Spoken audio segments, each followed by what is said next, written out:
नाशिक शहराच्या मध्यवर्ती भागातील गडकरी चौक परिसरात आज शुक्रवारी पहाटेच्या सुमारास बिबट्या दिसल्यानं मोठी खळबळ उडाली आहे। विशेषतः हा बिबट्या थेट विशेष पोलीस महानिरीक्षकांच्या कार्यालयाच्या उच्च सुरक्षा असलेल्या आवारात दिसून आल्यामुळे नागरिकांमध्ये भीतीचं वातावरण निर्माण झालंय। बिबट्याचा वावर या ठिकाणी असलेल्या सीसीटीव्ही कॅमेऱ्यात कैद झालेला आहे। प्राथमिक माहितीनुसार कार्यालयातील कर्मचाऱ्यांनी पहाटेच्या वेळी आवारातील संरक्षक भिंतीजवळ बिबट्याला पाहिले।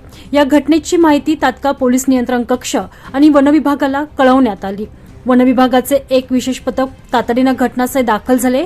कार्यालयाच्या संपूर्ण परिसरात बिबट्याचा शोध घेण्यासाठी व्यापक मोहीम सुरू करण्यात आली आहे। बिबट्या अजूनही आवारात किंवा जवळच्या दाट वस्तीत लपलेला असण्याची शक्यता असल्यानं वन अधिकाऱ्यांनी पिंजरा आणि बिबट्याला बेशुद्ध करण्यासाठी ट्रॅक्विलायझर गनसह तयारी केलेली आहे। पोलिसांकडून नागरिकांना सतर्कतेचं आवाहन करण्यात आलेलं आहे। उच्च शासकीय कार्यालयाच्या परिसरात बिबट्या आढळल्यानं गडकरी चौक आणि आजूबाजूच्या रहिवासी वसाहतींमध्ये प्रचंड धाकधूक आहे। पोलिसांनी परिसरातील नागरिकांना अत्यंत सावधगिरी बाळगण्याचं आवाहन केलंय।